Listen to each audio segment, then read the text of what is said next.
Assalamualaikum, Shalom, salam sejahtera bagi kita semua. Selamat pagi. Yang terhormat Bapak Alphonse SHMH, yang kami hormati Bapak Rizky Nugroho, APTN MSI, dan Bapak Tony Simbiri, SHMAET. Izinkan saya, Sindir Frida Kasima, sebagai moderator dalam pembuat acara seminar proposal penelitian dengan susunan acara. Yang pertama pemaparan oleh Saudara Franklin Deno Ribo, yang kedua sesi diskusi, yang ketiga pembacaan berita acara oleh tim dosen, dan yang keempat penutup. Untuk selanjutnya pemaparan oleh Saudara Franklin, dipersilakan.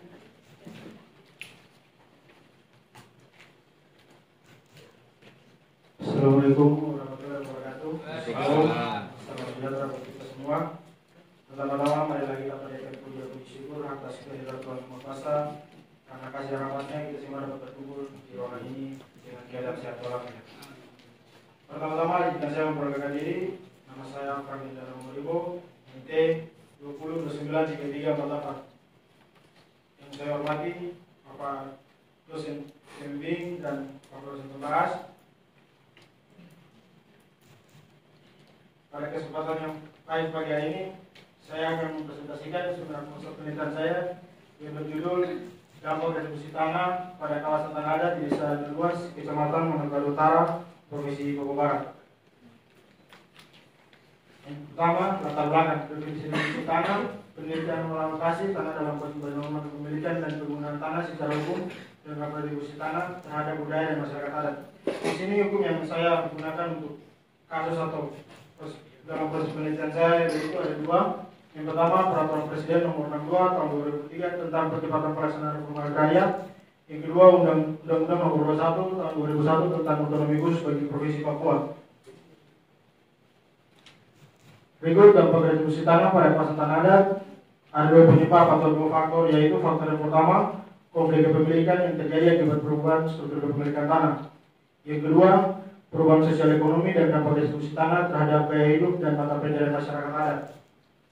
Di Papua, sengketa bidang tanah sering terjadi dalam peralihan hak atas tanah wilayah menjadi hak milik perorangan melalui jual beli dengan pelepasan adat. Surat pelepasan tanah adat berupa tanda bukti sebidang tanah adat yang telah peralihan atau pelepasan hak atas tanah yang dibuat oleh lembaga masyarakat adat sebagai pihak yang berwenang yang diatur dalam ketentuan pasal 43 ayat 4 Undang-Undang Nomor 21 Tahun 2001 tentang otonomi Papua. Dan Perpres 62 Tahun 2003 ini mengatur tentang percepatan pelaksanaan reforma agraria dilaksanakan melalui strategi. Yang pertama, legalitas aset. Yang kedua, retribusi tanah. Yang ketiga, permainan ekonomi reforma agraria. Dan yang keempat, kelembagaan reforma agraria. Dan yang kelima, partisipasi masyarakat. Berikut ini adalah rumusan masalah yang dimana rumusan masalah ini akan mengacu saya atau berpatokan di sini untuk program retribusi tanah yang akan saya peneliti, yaitu yang pertama, bagaimana mekanisme yang dilakukan dalam retribusi tanah di Desa Luas, Kecamatan Manokwari, Provinsi Papua Barat. Yang kedua, bagaimana problematika yang terjadi selama retribusi tanah pada kawasan tanah adat tersebut. Yang ketiga, bagaimana solusi problematika yang terjadi dalam retribusi tanah. Yang keempat, bagaimana dampak yang terjadi di lokasi retribusi tanah dari aspek ramah lingkungan, sosial, dan strategi penguasaan kepemilikan tanah.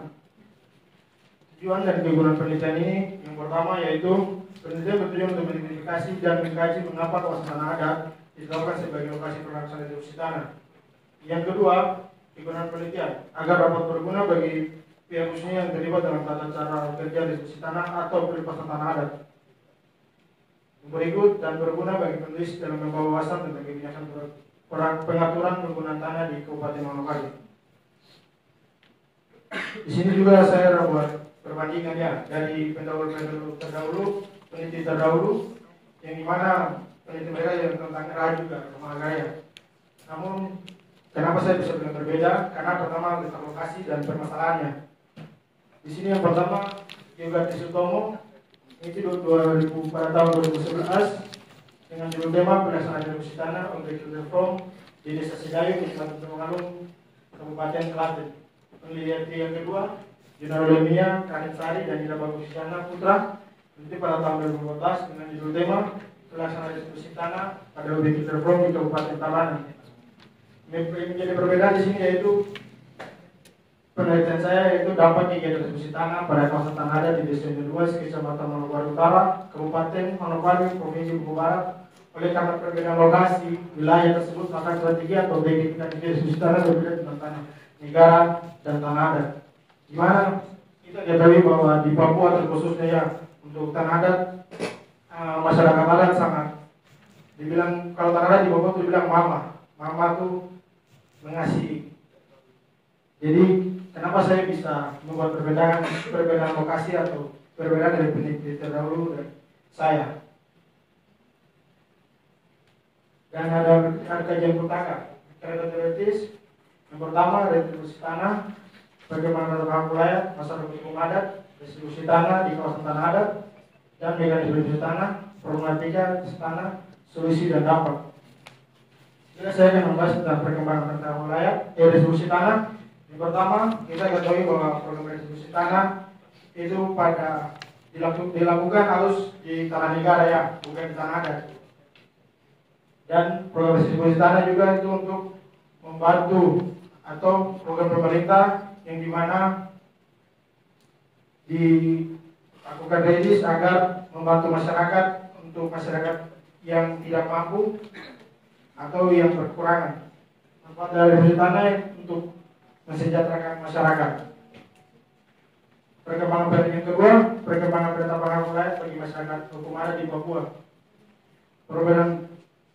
Perbedaan ini yaitu di Papua pemilik hak wilayah bersifat komunal, ada dua hak wilayah dan hak perorangan. Yang ketiga, restitusi tanah di kawasan tanah adat.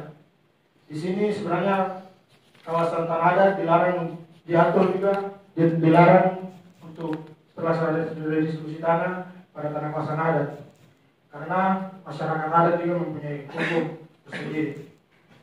Yang kedua, mekanisme restitusi tanah. Yang ketiga, mekanisme restitusi tanah. Mekanisme restitusi tanah yaitu yang mana dalam mekanisme ini dapat beberapa tahapan pelaksanaan restitusi tanah, yaitu yang pertama, persiapan penyuluhan kepada penerima restitusi, identifikasi objek lokasi dan subjek peserta penerima restitusi. Yang keempat, seleksi calon penerima.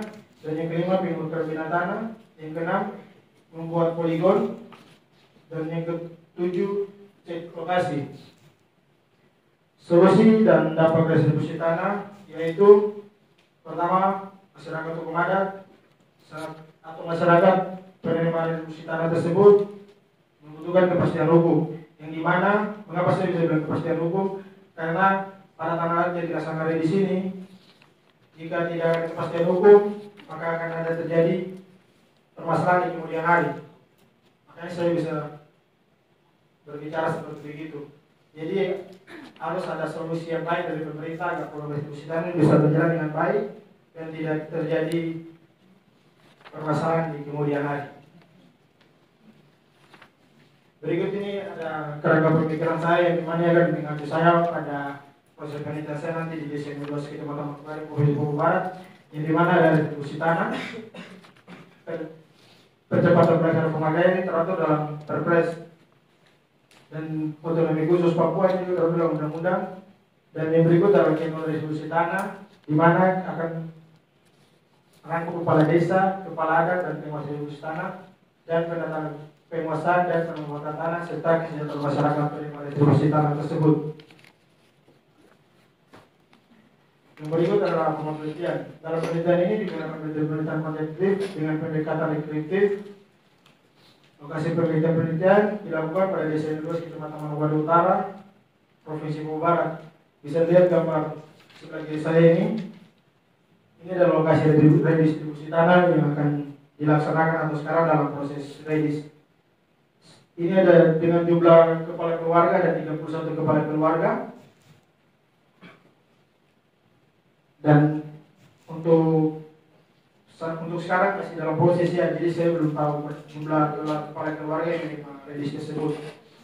Per kepala terdapat berapa hektar begitu. Berikut lokasi penelitian yang saya gunakan itu penelitian informasi. Saya akan mencari kepala kantor pertahanan Kabupaten Manokwari Bupati Manokwari, Camat atau Lurah, Kepala Desa, Nurduas atau Kepala Adat di Desa Nurduas, Sekretaris Desa Nurduas, perangkat desa. Sumber data yang saya gunakan yaitu data kuantitatif berupa data primer dan data sekunder dengan teknik pengumpulan data. Yang pertama wawancara, observasi, dokumentasi, serta alat pencatat dan dokumentasi dengan melakukan survei dengan kuesioner terbuka. Analisis data dalam penelitian ini dianalisis menggunakan analisis kualitatif yang oleh beberapa hal metodologis yang disebut dengan thematic analysis dengan tahapan yang pertama pengumpulan data, reduksi dan abstrak data, penyusunan informasi, pengelompokan informasi, penyusunan dan penyataan proporsional. Sekian paparan dari saya tentang redistribusi tanah pada kawasan tanah adat di Desa Nurduas Kabupaten Manokwari. Terima kasih. Waktu selanjutnya saya kembalikan ke moderator.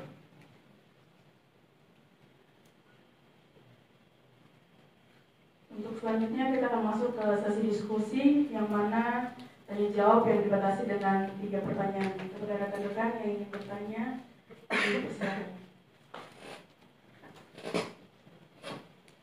Ayo silakan.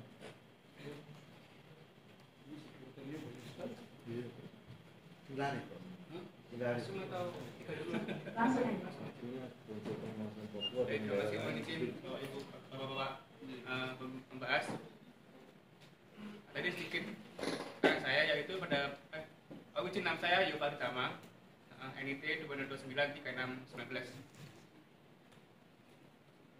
Baik, tadi di bagian bab 3 disebutkan bahwa metode penelitian adalah kualitatif, deskriptif. Kemudian ada sedikit keraguan saya, kebingungan saya kok. Terus kemudian ada disebutkan datanya data kuantitatif gitu. Mau dijelaskan atau gimana? Terima kasih.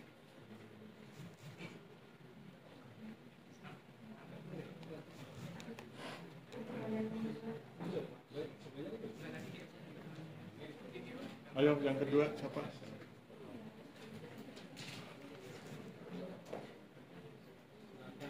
Mbak moderator. Yang berikutnya kita kumpulkan dulu. Siapa kedua? Siapa lagi? Ayo. Ayo cepat. Menarik ini sebenarnya. Ya, Yang mana ini? ya silakan satu-satu. Oke. Cek, selamat pagi.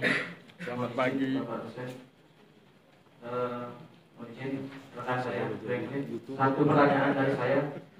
Tadi saya lihat di kerangka pemikiran ada bawahnya dampaknya kesejahteraan. Ya, nah saya cuma mau nanya, indikator yang Anda gunakan untuk menentukan dia sejahtera itu apa? Itu aja sih, terima kasih.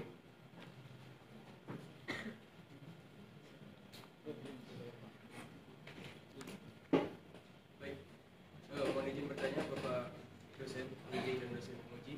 Mohon izin bertanya juga kepada rekan-rekan penyaji. Pertanyaan saya adalah terkait dengan apa yang disampaikan tadi, bahwasanya di dalam kawasan tanah adat ini dia ada namanya hak komunal dan juga ada namanya hak perseorangan ya. Nah, pertanyaan saya, apakah dengan adanya kegiatan redistribusi tanah ini akan menghilangkan hak komunal dan hanya ada hak perseorangan? Terima kasih. Oke.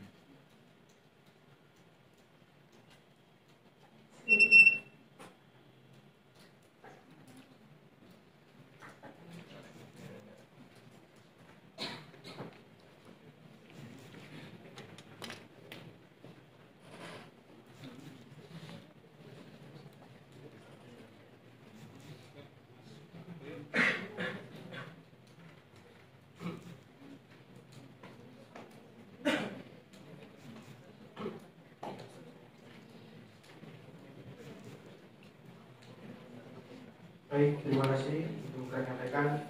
Mohon izin Bapak. Terima kasih untuk rekan yang bertanya. Saya ingin menjawab ya untuk dampak kesejahteraan yang disebutkan dari kerangka pemikiran saya tadi ya.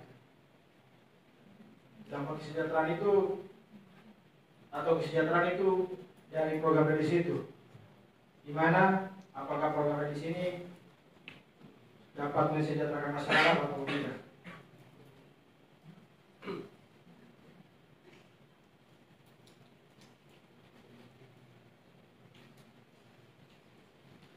Ya, mungkin itu saja. Atau ada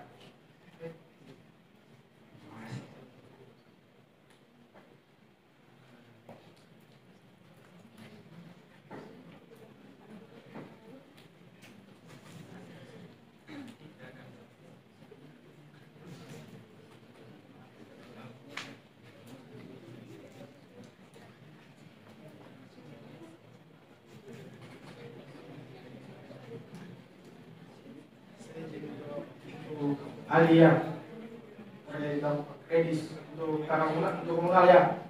Apakah nanti akan hilang atau tidak? Betul. Setelah Edis, Setelah ready. setelah Edis kayaknya tidak untuk Papua ya. Kayaknya tidak. Iya tidak. Bukan kayaknya tapi tidak akan hilang.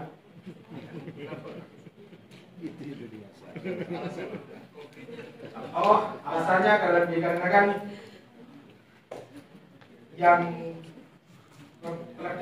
yang tempatnya dijadikan sebagai hasil industri ini adalah masyarakat adat. Yang tadi juga komunal itu. Dan yang menerima juga mereka.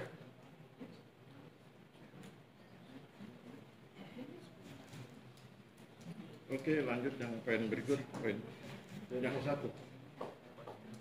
Data kuantitatif. Surabaya. Nanti kita bahas yang tadi itu ya. Deskriptif, mana ada data kuantitatif? Terkait data kuantitatif, ya Mas.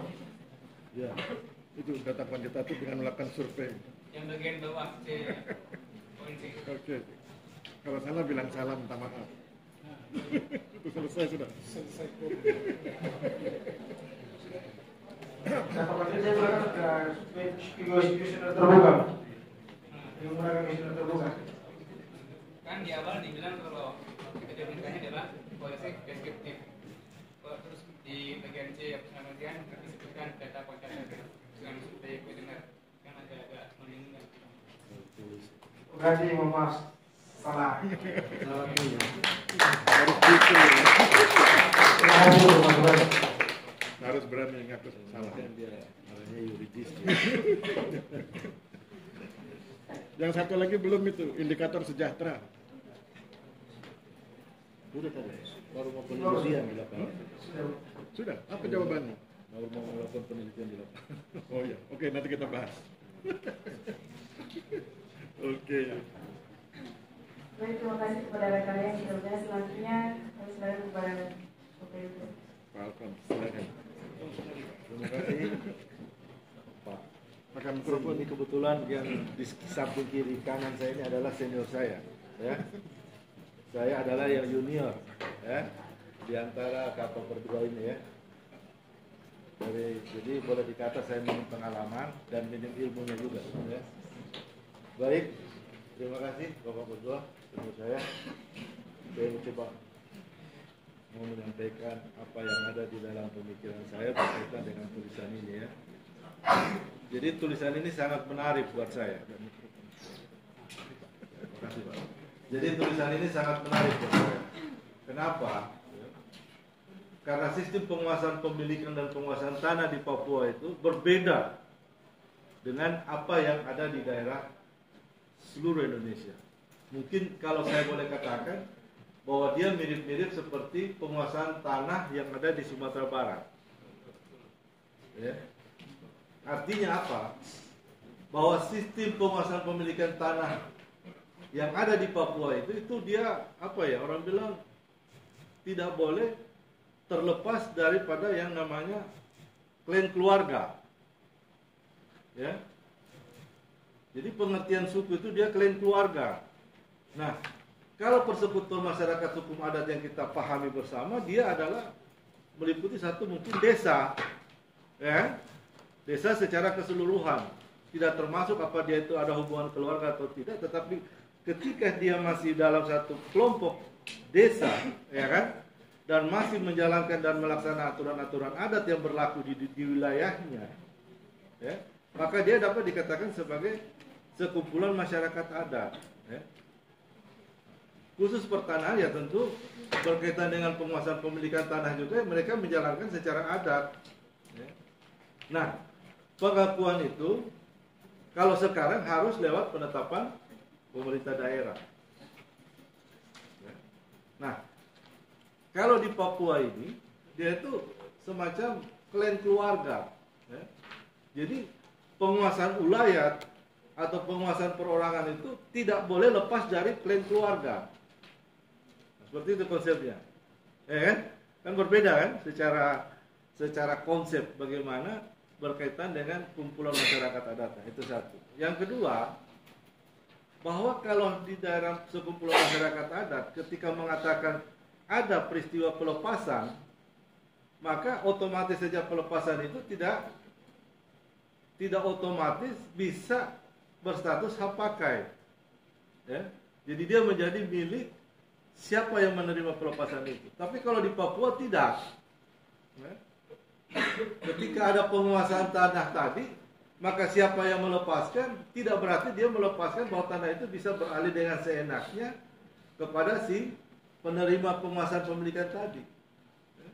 Jadi dia hanya bersifat status hak pakai. Kalau saya membaca literatur, entah betul apa enggak, seperti itu. Ya. Sehingga di Papua itu karena ketika orang yang menerima pelepasan tadi dia sudah tidak menggunakan atau dia tidak menguasai, maka dia berkewajiban untuk mengembalikan hak pemilikan penguasaan tadi kepada dari siapa dia menerima pelepasan tadi. Karena kenapa? Karena di struktur di Papua itu seperti itu.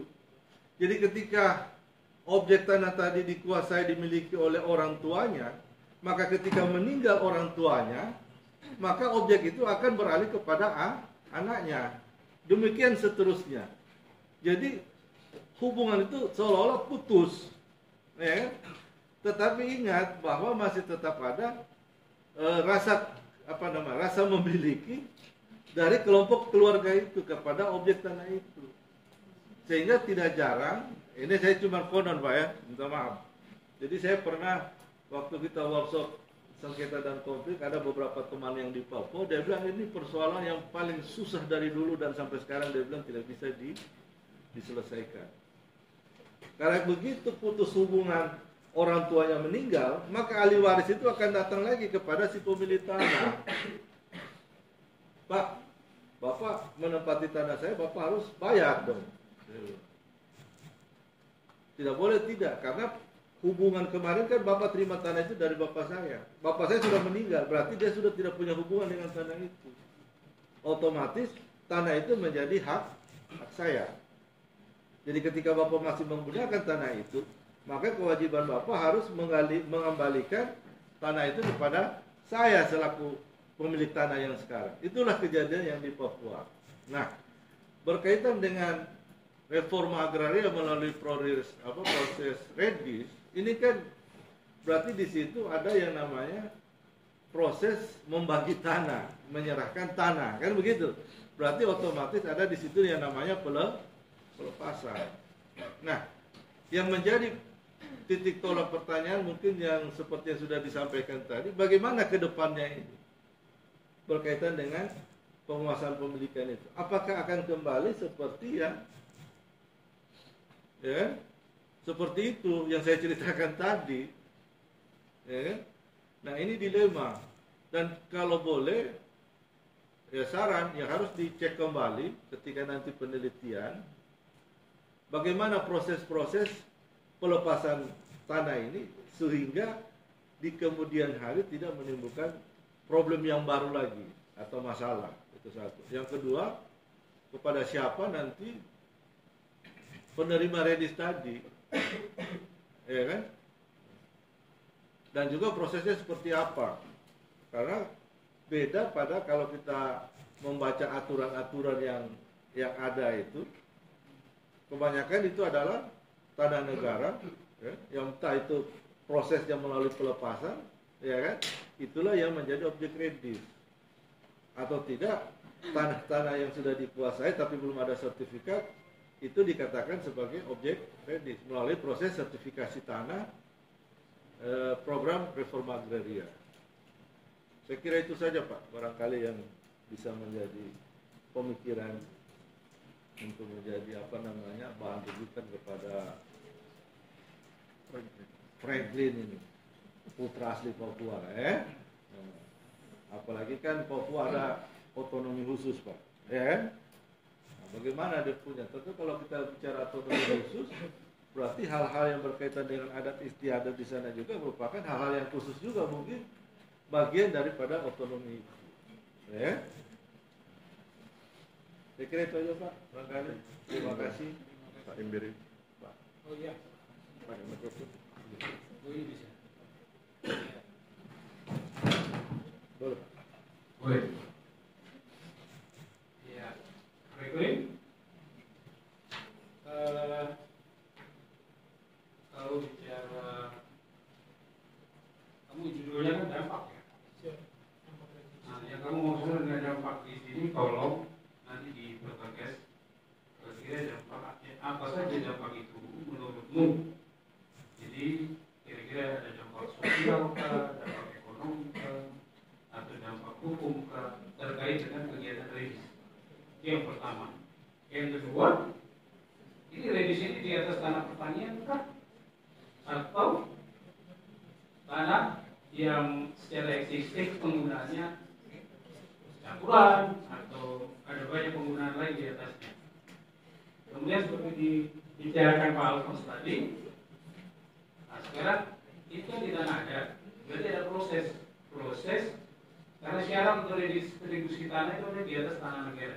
Ya, oleh sebab itu proses dari tanah adat, baik itu yang sifatnya kolektif maupun individu, itu bagaimana caranya dilakukan di Manokwari, sehingga orang paham, ya prosesnya berangkat dari tanah adat.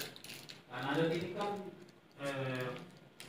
sesuatu yang spesial, spesifik, oleh sebab itu tidak tersentuh.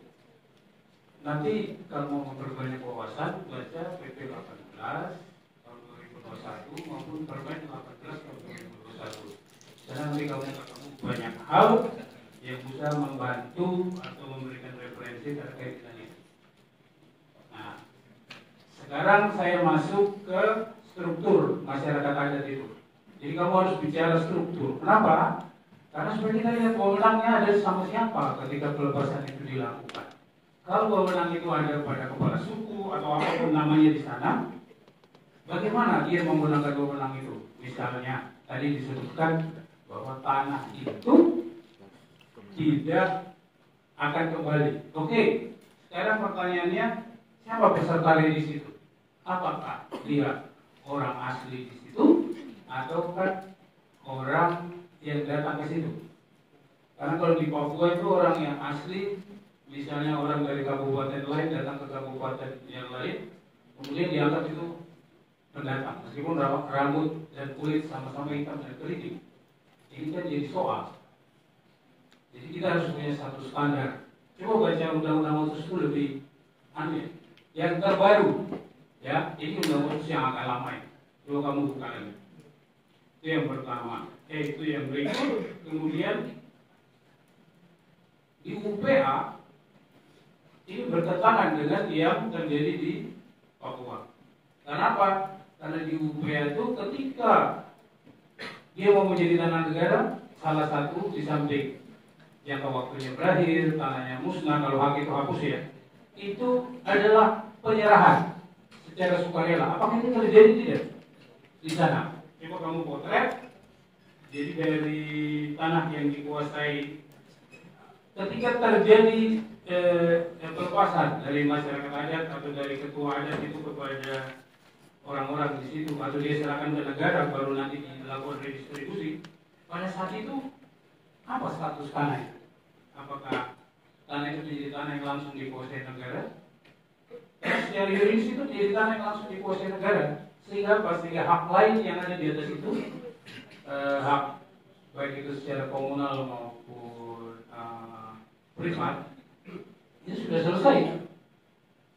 Kenapa? Karena ini terdaftar sebagai tanah yang dikuasai langsung oleh negara. Ketika orang beli redistribusi kan, kalau kita bicara tanah masih adat, berarti itu sifatnya penguasaan. Tetapi kalau dia sudah bersertifikat, dia namanya kepemilikan. Alasannya apa? Buktinya apa? Sertifikat. Kalau dia masih berupa penguasaan berarti dia berupa apa ya? Banyak. Kalau di Indonesia terlalu banyak, misalnya orang punya letter C, orang punya surat bukti pemilikan tanah adat dan lain sebagainya. Nanti kamu bisa lihat itu. Ini saya terus kapan itu? Ketika proses itu terjadi, apakah langsung atau tidak dia menjadi tanah negara? Kamu tanya di kantor pertanahan itu, bagaimana perlakuannya? Kemudian legalismenya nanti seperti apa? Butuh waktu berapa lama? Nah itu yang harus dipotret. Nah sekarang kembali ke dampak. Dampak ini apakah kepada pemerintah daerah? Dampaknya seperti apa? Kalau ke BPN seperti apa? Terus kemudian masyarakat yang ada di situ, yang ikut redis. Itu kemudian kalau di daftar pustaka ini kamu tulis, kamu acu dalam tulisan itu untuk lebih mantap, itu ada daftar pustaka Ihsan Arif gitu ya. Ihsan Arif itu bicara redis wilayah suku studi Nagari Timpe, Kecamatan Timpe, Kabupaten Dharmasraya, Provinsi Sumatera Barat. Coba kamu lebih banyak baca itu. Kemudian yang kedua ada satu terkait Papua. Ini ada Arif Rahmadi yang urgensi penetapan hak wilayah masyarakat hukum adat terkait kebijakan pelayanan pertanahan. Itu juga akan membantu menambah referensi. Kemudian kamu juga lihat, saya lihat baca di ini di kerangka pemikiran maupun di beberapa tempat di dalam tulisan ini itu ada yang dilakukan di NTT. NTT juga kan rata-rata penguasaan tanah adat, tapi seperti apa mereka kira-kira itu membantu kamu untuk lebih apa ya? Lebih punya pemahaman untuk menyelesaikan penelitianmu itu. Jadi itu yang menurut saya soroti. Nanti terkait dengan hal lain yang mungkin lebih detail atau tambahan yang lain nanti di sama Pak Anies. Saya pikir itu dari saya. Terima kasih.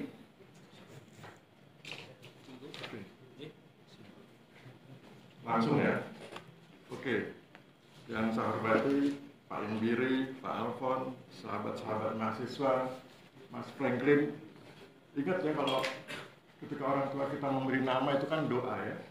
Namanya kan Franklin Delano Mamoribo. Mamoribo itu kan marga ya. Franklin Delano itu, Anda tahu Franklin Delano Roosevelt itu orang yang ahli strategi. Maka saya pikir Anda harus mencontoh itu. Usahakan Anda menjadi orang yang ahli strategi sehingga kemudian doa orang tua terkabul. Oke, mari kita mulai dengan berstrategi. Pertama, lihat kuesioner yang kamu buat. Di kuesioner yang kamu buat itu ada huruf D, kemudian ada huruf E, dampak redistribusi tanah. Di poin 2 misalnya, mahasiswa nggak dapat ya, kuesionernya nggak dapat. Oke, kalau gitu dengar aja ya. Nomor 2 itu, dampak redistribusi tanah pada kawasan tanah adat. A, dampak ekonomi, apakah pendapatan setelah program redistribusi meningkat atau menurun, harusnya begitu ya. Nanti tolong dilengkapi. Kemudian yang ingin saya kritik adalah jangan tulis dampak ekonomi. Jadi itu rahasia peneliti. Bahwa itu adalah dampak ekonomi itu rahasiamu sebagai peneliti. Jadi langsung tanyakan saja apakah pendapatan setelah program redistribusi meningkat atau menurun. Begitu juga yang huruf B, ditulis dampak sosial. Sembunyikan kata dampak sosialnya. Langsung apakah terjadi penguatan solidaritas warga setelah pelaksanaan redistribusi tanah. Yang C, dampak budaya. Dampak budayanya dihilangkan, langsung bertanya apakah ada nilai-nilai budaya Anda yang semakin kuat dan semakin mudah diekspresikan setelah redistribusi tanah. Kemudian yang D, dampak psikologis itu juga disembunyikan, langsung bertanya apakah kehidupan Anda terasa semakin terjamin atau semakin nyaman setelah pelaksanaan redistribusi tanah. Ya, jadi sebutan dampak ekonomi, dampak sosial, dampak budaya, dampak psikologis itu ilmu yang Anda miliki dan itu nggak perlu disampaikan ke masyarakat. Apalagi nanti orang awam dia malah bingung, apakah harus belajar ilmu ekonomi dulu baru bisa menjawab, kan enggak ya. Nah kemudian kenapa itu saya pikir penting? Karena nanti kemudian coba kamu lihat di kerangka pemikiran, di bagian alirnya itu. Jadi sesudah saya lihat-lihat, oh iya bagian alirnya kurang, gambarnya kurang gitu ya. Nah itu bagian alir, mari kita lihat. Itu kan ada pengawasan redistribusi tanah, kemudian ada penataan, penguasaan dan pemanfaatan tanah, kemudian muncul hiburannya kesejahteraan masyarakat. Sebelum masuk di kesejahteraan masyarakat, itu bikin 4 kotak. Jadi sebelum masuk ke kesejahteraan masyarakat bikin 4 kotak, dampak ekonomi, dampak sosial, dampak budaya, dampak psikologis. Keempat dampak itulah yang kemudian mencerminkan kesejahteraan masyarakat. Oleh sebab itu tadi relevan dengan pertanyaan sahabat mahasiswa itu, apa indikator sejahtera yang Anda gunakan? Nah, kalau ditanya apa indikator yang digunakan, saya sarankan Anda baca jurnal saya di Jurnal Internasional, sebentar saya carikan. Anda baca di Interdisciplinary Journal and Humanity ya, Anda baca di situ, nanti saya bagikan itu materinya, PDF-nya. Judulnya itu Community Business Action Plan Based on Regional Potential in the Framework of Agrarian Reform. Di situ saya menjelaskan apa indikator kesejahteraan itu. Ada 4, indikator ekonomi, indikator sosial, indikator budaya, indikator psikologis. Anda gunakan itu karena ini sudah masuk di level internasional, jadi sudah diakui banyak orang. Anda gunakan itu sehingga kemudian bisa menjawab yang diingatkan sahabat mahasiswa tadi. Kemudian berikutnya, tadi kan ditanya tentang data kuantitatif ya. Coba tayangkan yang saya bilang kalau salah minta maaf itu. Nah itu, data kuantitatif dengan melakukan survei dengan kuesioner terbuka. Kalau di atas sudah judulnya kualitatif, metodenya kualitatif, jangan gunakan lagi sebutan data kuantitatif. Data kuantitatif itu nggak tanpa disebut, nanti dijadikan bagian dari dokumen. Jadi di dalam dokumen ada angka-angka silakan, tapi itu bukan data kuantitatif yang Anda analisis. Karena yang Anda analisis nanti bukan data kuantitatifnya, tapi data kualitatifnya. Oleh sebab itu tulisan data kuantitatif dengan melakukan survei itu dihilangkan saja. Ketika Anda mewawancara, Anda kan menggunakan kuesioner terbuka, tapi Anda tidak menyebar kuesioner. Kuesioner terbuka itu menjadi acuan Anda wawancara. Kenapa menggunakan kuesioner terbuka? Karena Anda peneliti pemula. Kalau Anda peneliti lanjut seperti saya, Pak Alfon, Pak Imbiri, kami nggak gunakan kuesioner terbuka, kami gunakan interview guide. Jadi dari skripsimu ini misalnya, bagi kami bertiga, cukup 5 pertanyaan, yang kemudian nanti dikembangkan jadi 60-70 pertanyaan. Tapi ini kalau kamu karena peneliti pemula belum mampu. Oleh sebab itu bikin kuesioner terbuka. Nah, dan itu juga bukan survei, tapi itu namanya klarifikasi informasi. Kamu ingin dapatkan informasi yang utuh. Dan saya ingin ingatkan, apa bedanya populasi metode penelitian kuantitatif dengan populasi metode penelitian kualitatif. Dalam metode penelitian kuantitatif, populasinya adalah jumlah subjek. Jadi kalau warganya itu ada 1000 kakak, populasinya 1000 kakak. Kalau di metode penelitian kualitatif, populasi itu bukan jumlah subjek, tapi kelengkapan informasi. Jadi kalau ibaratnya informasimu itu dibutuhkan 100 jawaban, maka 100 jawaban itulah populasinya. Sehingga kemudian kamu nggak kenal istilah sampel, nggak kenal istilah survei. Ya, yang ada istilah informan, mendapatkan informasi, membuat proposisi dan lain sebagainya. Itu kemudian yang tadi di halaman 7 coba kamu lihat. Tadi kan ada teman yang menanyakan bagaimana dalam konteks Papua gitu ya. Kan kamu bicara tentang novelty, tentang kebaruan penelitianmu. Di halaman 6 dan halaman 7 kan diperlihatkan bahwa penelitian sebelumnya Klaten, sebelumnya lagi Tabanan, kemudian kamu Papua. Maka kemudian itulah yang menunjukkan perbedaan penelitianmu. Bahwa tadi disampaikan oleh Pak Alfon, di Indonesia itu tiap adat punya gaya tersendiri. Tadi Pak Alfon malah menambahkan Sumatera Barat. Jadi kalau kamu punya penelitian yang lain tentang Sumatera Barat, sebaiknya dimasukkan. Jadi gaya Sumatera Barat itu unik, gaya Bali juga unik. Kemudian nanti tambahkan Papua. Kemudian pembandingnya nasional. Jadi itu sehingga kemudian kamu menjadi yakin bahwa memang penelitianmu berbeda dengan yang lain. Saya pikir begitu. Oh ya, satu lagi. Tadi kan ada pertanyaan tentang prospek penelitianmu. Apakah redistribusi tanah ini kemudian akan menghapus hak komunal? Maka jawabannya pertama tergantung hasil penelitian. Karena ini harus diteliti ya. Jawabannya tergantung hasil penelitian. Tetapi secara teoritik, redistribusi tanah itu punya 2 kemungkinan. Redistribusi tanah itu bisa hasilnya berupa tanah perorangan, bisa juga tanah komunal. Artinya orang tidak bisa sesudah menerima redis kemudian menjual tanahnya, nggak bisa. Karena nanti di sertifikatnya diberi catatan, tanah ini milik komunal, tidak dapat diperjualbelikan. Jadi itu teoretiknya, tetapi kan nanti kita lihat di lapangan. Maka nanti menjadi penting buat kamu mewawancarai sehingga kemudian bisa terbukti apakah redistribusimu itu menghasilkan hak perorangan atau justru memperkuat hak komunal. Itu menjadi temuan yang menarik ya. Saya pikir demikian. Saya kembalikan kepada moderator, kemudian kami minta waktu untuk memberi penilaian. Terima kasih.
Ini sih. Oh, ini. Oke. Oke ya, saya umumkan. Pertama saya kritik Franklin, lain kali tanda tangan duluan sebelum kami para seniormu tanda tangan ya. Ini senior sudah tanda tangan, junior malah belum tanda tangan. Nanti tanda tangan. Kemudian saya sampaikan nilai. Jadi secara umum nilai proposalmu adalah 86,20.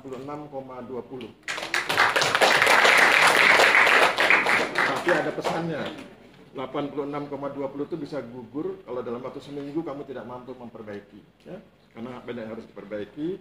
Nanti hubungi Pak Alfons, hubungi Pak Indiri, hubungi saya untuk perbaikan. Jadi kamu punya waktu perbaikan tanggal 19 sampai dengan 26 Februari 2024. Kalau itu gugur, kita ulang proposalnya, seminar proposalnya. Saya pikir demikian. Terima kasih. Applause buat Franklin.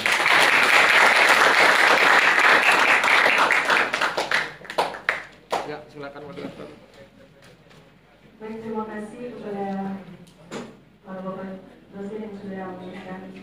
hasil. Mohon izin Bapak untuk yang selanjutnya akan masuk ke sesi